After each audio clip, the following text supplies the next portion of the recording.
Thank you.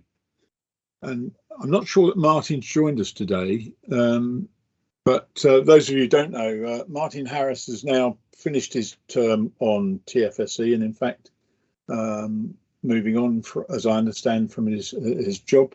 But I'd just like to get on record from all of us here at the TFSE board how much Martin has added to this board during his time as the representative, and thank him very much for all that he's done and wish him well in his retirement. So if Martin's not here, perhaps I'll just drop him a note to that effect, if that's okay.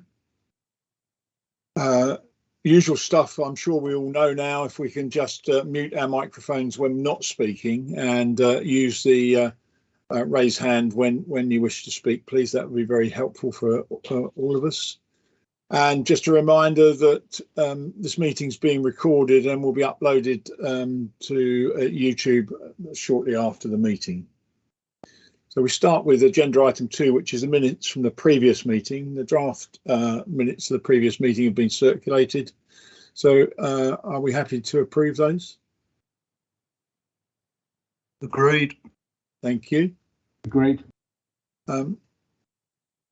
Agenda item 3, declarations of interest. Are there any further or new declarations that anyone wish to raise? None? No, good. We have no public statements for today's meeting. So we move on to agenda item 5, which is the budget for 22-23. And Rachel, I'll ask you to introduce, please. Thank you, Chair. Board members have been circulated a paper which sets out a budget for 22-23 as well as the end of year budget report for 2021-22. The agenda paper sets out a number of key points which I'll just take a few minutes just to talk through. So the purpose of the paper is to present the partnership board with the proposed revenue budget and the end of year financial update. The end of year report is attached as Appendix 1, and there's a number of key points included in that. Income in the year was higher than anticipated because partway through the year we received an additional £700,000 from the DfT. The funding was to be used to support local authorities with specific work streams on decarbonisation, bus back better, EV charging. So that was included in our end of year accounts for 21-22, and it's just worth noting that although procurement activity on those work streams has commenced, it has the funding has carried forward into this financial year for spending. Our salary costs was lower than anticipated. That was due to a long-term vacancy within the team. Several of the technical work streams which commenced in 21-22 will not conclude until 22-23. So that includes, for example, the 5 area studies which have been underway in the last financial year, and they are due to conclude later on this month, early into June. So they will be carried forward and included in the 22-23 budget.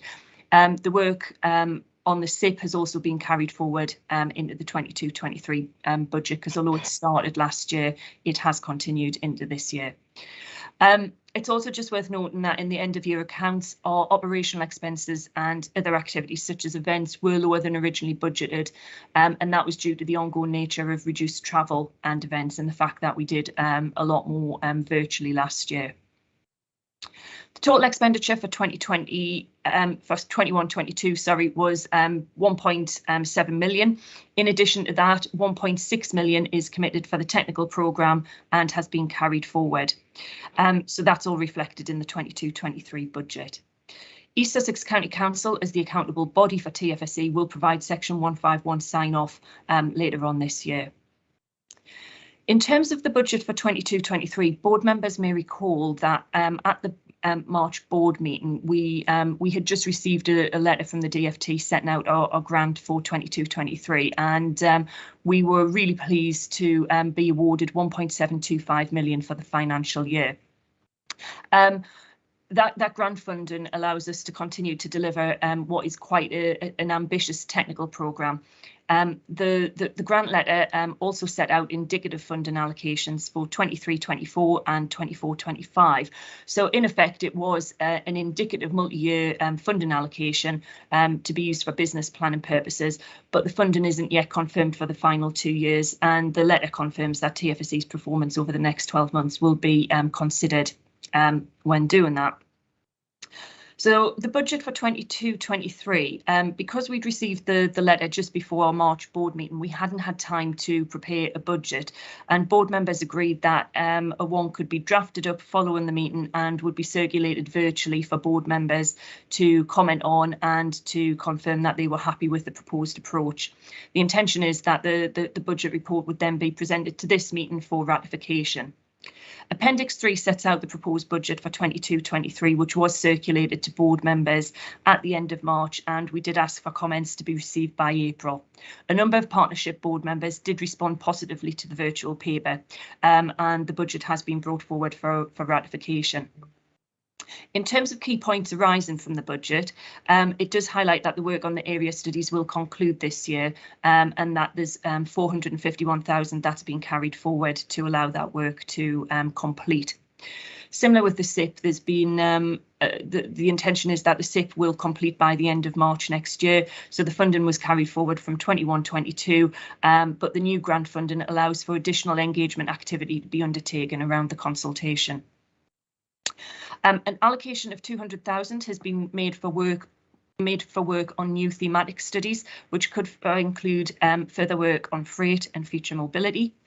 There's also £300,000 being allocated for the development of an analytical framework, and this is really important in terms of allowing us to build on the evidence base that's been developed to support the transport strategy in the area studies, but it also includes data modelling and evaluation tools that are needed to provide the evidence needed to support the development of the business cases for the interventions identified in the SIP. The 4 additional work streams that we received the funding for in January of this year, that's £700,000 I mentioned earlier, is also included in the budget for 22-23, and the procurement on those work streams is now underway. And then there's allocations for supporting DFT priorities and a developer centre of excellence. It's intended that both work streams will continue to progress the additional 4 work streams as identified previously. We've also included an allocation for communications and engagement activity, which is really important to help us with the development of the SIP and to ensure that we have buy-in from key stakeholders. Operational costs have been included at £25,000. That includes a range of back office functions, including travel and room hire costs. And it's just worth noting that although spend in 21-22 was considerably lower than that, there is an expectation that there will be an increase in room bookings and a return to face-to-face meetings in 22-23, which is why it's been included at the same level as it was budgeted for in previous years. There's an allocation of £45,000 against the governance work, and that recognises that there may be some legal costs associated with the governance review that's underway at the minute. It is hoped that these will be lower than the proposed budget, but that will be kept under review as the year progresses. And then the final point to note on the budget is that core staff and costs have risen to reflect the expected cost of living increases that will be applied to all salaries. In addition to that, as a result of the expanded technical programme, it is necessary to ensure that we do have the appropriate level of resource available to undertake the work that we intend to do in the next 12 months. So subject to the agreement of the budget and noting the indicative funding allocations for the next 2 years, the lead officer will commence work on establishing a staffing complement to put in place the capacity and capability to deliver the work programme. The other point to note is that the budget does include an uplift in reserves to £361,000 at the end of the financial year. This uplift reflects the fact that TFSE is likely to take on additional liabilities, and as per the grant letter that we received from DFT, it's important that we do retain a reserve to protect the accountable body and our constituent authorities. So that reserve has been identified through working with the accountable body's legal HR team and finance team, and it does offer us the protection that we would require in the event of any closure of TFSE. The final part of the paper looks at the indicative budget for 23-24 and 24-25. As outlined previously, this is an indicative multi-year funding allocation. It's to be used for business planning purposes. The intention of the indicative budget for the next 2 years is to set out to board members how we intend to develop the work programme over the 3-year period. The outline budget is flexible and would be adapted to respond to emerging priorities from DFT and our constituent authorities. And the intention is that we would continue to present an annual budget, a more detailed annual budget to the board for approval on an annual basis alongside a business plan. So in conclusion, the Partnership Board are recommended to agree the year-end budget report for 21-22 and to ratify the budget for 22-23 and to note the indicative proposed budget for the next 2 financial years. Thank you. Thank you. Are there any questions? Stunned into silence, Rachel. Well done. I'd just like to say 2 things. First is there's an awful lot of work in there, and I think it's important that we do lay out as early as we can what we intend to do. And also, again, a thank you for DFT for not just for the money, but actually the indicative advance that gives us some opportunity to plan going forward. So I think both of those things are really important. So are we going to accept the recommendations as printed? Yeah, okay with me. Okay. Yeah. Thank you. Agreed. Good. So we'll move on to, and thank you for that, Rachel. We'll move on to business plan for 22-23, and Holly. Thank you. So the report on the business plan seeks the board's approval on the business plan for 2022-23. The business plan has been developed in conjunction with the priorities for the team and also sets out some additional areas. Too quiet. Sorry, I'm trying to talk up. Is that better? Yeah, thanks. Pending approval of the business plan, it will be published on the TFSE website and communicated via our newsletter and social channels. Developing a business plan is a requirement of the grant agreement, so it will also be submitted to the DFT. Within your board pack, you have got a Word draft of the business plan, but I'm going to share my screen now and present to you the final designed version. So if you just bear with me 1 second. Hopefully you can all see that. Yeah. Yeah. Yeah. So this is the designed version of the business plan, which following your approval will be published on the TFSE website and submitted to DFT. It's got a brief about us section, which covers who TFSE are and what we do and how we work as a partnership. It also covers our priorities, what we aim to achieve in the next 12 months. It goes into some detail about how we're developing our strategic investment plan and how we'll be going out to public consultation on this later in the year. It talks about the partnership that we need to be in order to deliver on the strategic investment plan and how we will adapt our governance and staffing structures over the next 12 months to support this.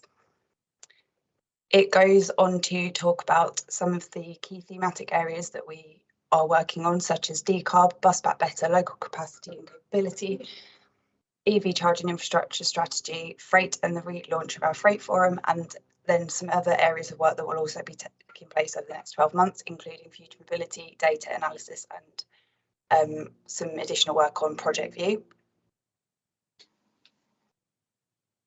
I'm obviously not expecting any of you to be able to read all of this. You see it's exactly the same as it is in the Word document that you've had circulated within the board pack. It also goes on to talk about communications and stakeholder engagement and how important this is, especially as we work towards consultation on our draft SIP.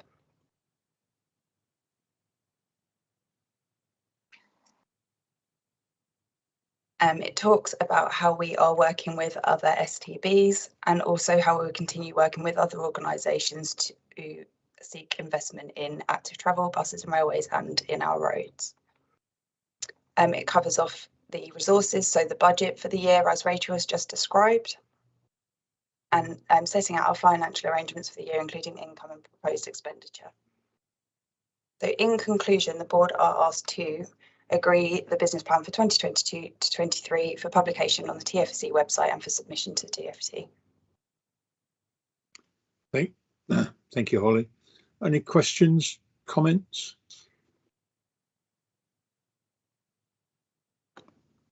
None showing. So we'll approve the recommendations as printed again. Yep. Agreed. Thank you. Agreed. Good.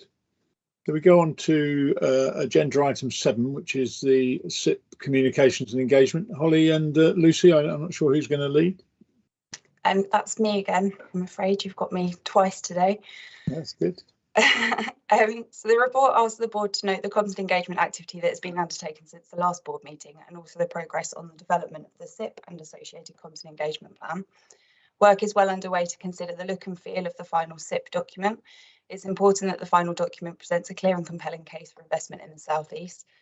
While the final SIP will be printed and presented to government as a hard copy, it will mostly be accessed via the TFSE website, and so we'll be producing a fully accessible version, making it as easy as possible for readers to navigate their way through the SIP and onto the supporting technical documentation and thematic studies. When it comes to the launch of the SIP consultation, this will be promoted across all of our channels on and offline, and while the consultation will be digital, it will be supported by a full package of communications materials, including a short promotional video, social media assets, newsletter and web copy, press releases, and so on. We will also be asking for the support of our constituent authorities and providing them with adaptable social media assets and newsletter content for them to promote the consultation to their own residents. We've also got 4 consultation events planned, and I will share a quick update on these now. So firstly, we've got the Parliamentary reception, which will take place in the Attlee Suite at Portcullis House on the 22nd of June from 9 till 11 AM. This is a Wednesday, so it's just before Prime Minister question time. We've chosen this time following feedback from MPs from our last round of engagement sessions. They felt that this would be a better time for us to engage more MPs. So hopefully this will result in a really well attended event. At the moment, we have got 12 MPs confirmed for the reception and 3 tentative, and we've got 7 board members who have also let us know that they would like to attend. On screen, you can see they're the ones that have confirmed and those that are tentative. Following on from that event, we've also got our Connecting the South East event, which will take place on the 5th of July at G Live in Guildford. Initial invitations have gone out for this event, as well as a couple of reminders, and we've got around 75 people registered to attend so far, which is brilliant at this stage as we haven't yet released the programme of speakers for the day. So that's a really positive start to invitations and to registrations. There'll be 4 sessions during this day. The first one will include a welcome from Councillor Glazier, a keynote from Baroness Veer, and then an overview of the SIP, which will include the vision and objectives, why invest in the South East, the packages of interventions, and an overview of how this might be funded, as we understand this is an area that we've received quite a lot of questions about already. The second session will look at how transport investment supports access to economic opportunity within the South East, transport's role and potential contribution to decoupling the economy and carbon, the South East as an international gateway, what are the benefits to the wider UK of better connections in the South East, and joining up transport and land use planning. The third session will look at the impact of better transport systems on health inequalities, how we measure the social and environmental costs and benefits of transport infrastructure, and so on. And the fourth session will look to engage input from a younger audience. So given that the SIP is an investment plan for the next 30 years, this session is proposed to be led by students whose areas of study link into the environment and transport, and we're working with the University of Surrey to see what's possible. Following on from this, before I move on, we have got a number of confirmed speakers as well, which you can see already on the screen there, which is fantastic. And we're also working on a few more in addition to that. So we hope that there'll be a really full programme of events with some fantastic speakers to support that too. And then finally, there will be 2 virtual sessions held on the 11th and 12th of July. We've got one session in the morning from 10 till 11:30 on the 11th of July and one evening session from 6 till 7:30 p.m. So hoping that running two separate sessions like this will allow us to catch people when they are available. We have booked these sessions but haven't yet pushed invites out, as we are encouraging attendance at the physical events first wherever possible, but we will start to share details of these two events over the course of the next month and be promoting them across our website and social media channels. So I'm just going to jump back from all of our SIP consultation and engagement events to just update you on a couple of other things that are happening unrelated to the SIP consultation. We've got a couple of other events coming up. This week we'll be at ITT Hub for the formal launch of our freight logistics and gateway strategy. At this event, we'll be participating in a panel discussion titled Net Zero for All. We'll be presenting two 15-minute sessions on why we needed a freight strategy, a very brief overview of the outcomes of the strategy and the next steps, including the relaunch of our freight forum as we begin to take some of the actions from the strategy forward. We'll also be hosting a closed roundtable discussion at the end of the first day, and Daniel Ruiz has kindly agreed to chair this session, where we'll be discussing lorry parking and driver welfare facilities, decarbonisation of the sector and access to international gateways in the South East. One of our main objectives of this event is to engage some interest in joining the relaunched freight forum, so we'll be doing lots of work to encourage more people to sign up and join in that conversation as we progress that work. To promote the launch of the freight strategy and our attendance at ITT Hub, our lead officer Rupert has also recorded a podcast with Leon Daniels, and this is now live, and I will share a link to this in the chat later for anyone who wants to have a listen. It's very good. Later this month, we will also be at the first joint STB event in Birmingham. Our main aim here will be to talk about the programme of technical work that has been undertaken over the last year and raise awareness of our forthcoming SIP consultation. That is all from me. So in conclusion, the board are asked to note the comms engagement activity that has been undertaken since the last board meeting. Thank you. Colin. Too many buttons to press. Sorry about that. The one thing that crossed my mind on communications is obviously with borough and district colleagues. There's been a lot of changes with executive members, with leaders, even with parties in control, speaking of my own council.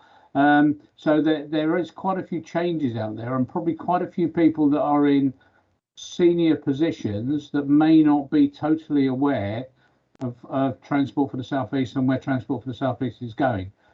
Now, I think that's quite a bit of work involved in actually going around and analysing all the different councils. I don't envy that job, but I think it's something we should at least have a strategy around to make sure we're looking at that. A very good point, Colin. And in my role as the LGA lead peer for the Conservative group, I've just done all that this morning with the LGA, but you're quite right. It's actually about identifying who the new leaders are, and we're not there yet, are we? In as much as it was too fresh, but it's very vital that we do get that engagement and ensure that the new executives and the new councils are as aware of what we're doing here in TFSE as those that are no longer there. So I'm sure we can take that. Holly, do you want to come back on that one before I go to Daniel? Just quickly, if I can, Lucy is already well underway in trying to work out who all the new people are, and so that we are able to fully brief them in advance of their input into any of the SIP consultation materials or events, etc. So we are starting to think about it and work through that.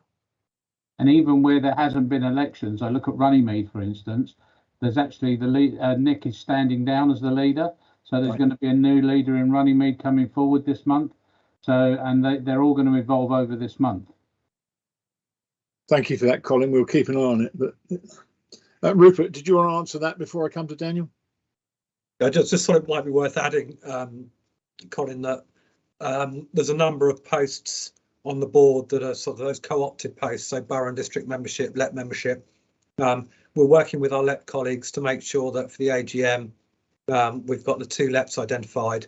And in the past, we have tended to use the local transport authorities where they exist in county areas to work with their boroughs and districts to identify borough and district reps to go on both the transport forum, and then for those 5 borough and district reps to identify 2 of them, like yourself, to join a board as co-opted members. So we're just working through how we go about that. We may be able to hopefully get it set in place for the AGM. Thank you. Daniel. Thank you, and thanks to Holly for that little plug, and a reminder that not only is there a session on freight and the freight strategy at the ITT Hub at, I believe, 3:45, arrive at 3:30 if you are involved, and then it will end and go straight into the evening drink. So there's plenty of incentives to join what should be a very interesting panel. But a slight plug with my LEP hat on. From 2 till 3, there's also a discussion about talent, skills, and particularly in relation to transport, which Jamie and Kevin Travers, who we all know, are organising. So turn up to both of those, and or if you can't, please recommend others to participate, because the more participation, the better they will serve their purpose. Thank you. Thank you, Daniel. Tony. Yeah, thanks for the update. Just a couple of, on the parliamentary reception, if somebody could send me a copy of the invitation, I will prod some of our local members, as I see an absence of some of our local Berkshire MPs. So if somebody could just send me that, I can then do a covering email. On page 45, the joint STB conference, I registered some while ago, and I gather there's now a waiting list from an email that I received only this morning. So saying that if you are now not planning to go, please let us know because of the waiting list. So anyway, but the more substantive question about that was in terms of the presentations. Some of them seem extremely brief, so I don't know whether there's how much time is being allowed for any sort of engagement or questions. And Rupert, as one of the people that's involved with this, I don't know whether you're able to comment, but some of the slots here are sort of 20 minutes with 2, I'm looking like the National Road and Rail perspective, 25 minutes for 2 speakers, Nick Harris from National Highways and Andrew Haynes from Network Rail. Well, those 2 are quite capable of filling the 25 minutes without any time for questions. So I'm just a bit concerned that this doesn't allow that much opportunity for sort of audience participation. But needless to say, I'm going because I've never been to the Vox, and I'd quite like to see it. It's very close to Birmingham International Railway Station, so at least we can travel sustainably to this location. And the final question is the bit underneath. The future of transport in the South East, great. What relevance does the Manchester Airports Group have to this, and what's the acronym CECA stand for? So I'm just a bit intrigued. Clearly TfL's involved in the future of the transport in the South East, but what Manchester Airport seems to have a very niche interest, other than trying to grab more slots into and out of Heathrow and Gatwick. I'm not really too clear what their relevance is in this. So those are my questions, comments. Thank you. Thank you, Tony. I don't know if Holly wants to attempt to answer some of those, or at least deflect some, if not. I can help on the last one. I was confused initially. Lucy's just helpfully popped in the chat that the CECA is Civil. It went too quickly for me to read it. I'm sorry. Civil Engineering Contractors Association. So this is an event that actually Rupert and Mark have been invited to speak at. It's not an event that we're organising, but it is very confusing because it's called the Future of Transport in the South East. So it makes it sound like it's our event, but it's not. They've just been invited there to speak at that. So right, okay. I can't answer why Manchester Airports Group are part of a conversation about the future of transport in the South East. I'm afraid, we would have to direct that to the event organisers. Okay. you will see in the chat that they own Stansted and Bournemouth Airport, so as well as Manchester. So that could be something to do with it. Oh, right. Yeah, I'd forgotten about that. Yeah, right. Rupert? Yeah, just Chairman, just picking up Councillor Page's point on the STB conference. I agree with you that Andrew Haynes and Nick Harris could talk for England.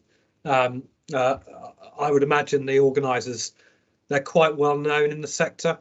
So the Highways UK event is organised by the same what was previously organised by the people who are organising this conference. I know there's a number of panel debates as well. So there are people lined up to have that sort of panel debate that is moderated by a former journalist. And I think there is the opportunity for that engagement from the floor as well. So I think it'll be a good event. There's a lot to get through. And I think what I like with the STB conference is it's this recognition that the work of STBs is multimodal. It's about multimodal integrated transport rather than a particular mode. So it does mean it's quite a sort of broad church in terms of the level of debates. But I'm sure you'll love it when you get there, Tony. I look forward to your session as well, Rupert. If I'm in the queue as well, Tony, as long as I'm ahead of you, we'll be all right. But I'm not sure I've even sent my entry off, but I'm sure it's been done. I was going to say there's a waiting list, Keith, but I'll sell my ticket to the highest bidder. We'll wait and see where we go. Thank you for that. Okay, so did we agree the recommendations? I'm sure we did, didn't we? Yeah. Okay. Right, so we're on to, so there are the recommendations we've just done. So we're now on to any other business. And again, timing of these things is always difficult. We thought an hour in the pre-meet would have been sufficient, and it ran on a bit. This one we've got through quite quickly. So are there any other points anyone wants to raise? Now's your opportunity. Or go and enjoy what's left of the sun. Who knows? Mm-hmm. Okay. Nobody wants that. I genuinely think Colin's point about trying to be as inclusive as we can with all of our partners, so we'll get the LEP sorted, we'll get the borough and district rep sorted, and I'm sure an update for all of those councils will be welcome by then. So let's see what we can do. If there is no other business, then we will close today's meeting, but just remind you that the next board meeting will be 13th of June, and it will be at the LGA Smith Square from 1:30 till 4 o'clock, and so it is an in-person event, and it is an important board meeting as we will be signing off the draft SIP, and as well it will be the AGM, so quite a lot of work to cover on that occasion, but I would look forward to meeting you all again in person, and as we said before, we can then work out how many of these we want to do remotely and how many we want to meet on. But I think the AGM and such an important meeting is something we do need to come together for. Hope you agree, and hope I can see as many of you there as possible. In the meantime, enjoy the rest of the day, and we'll catch up soon. Thank you very much for your attendance. Thank you. Okay. Thank Cheers. you. Thank you. Thank you. Thank you. Bye-bye. Thank you. Bye.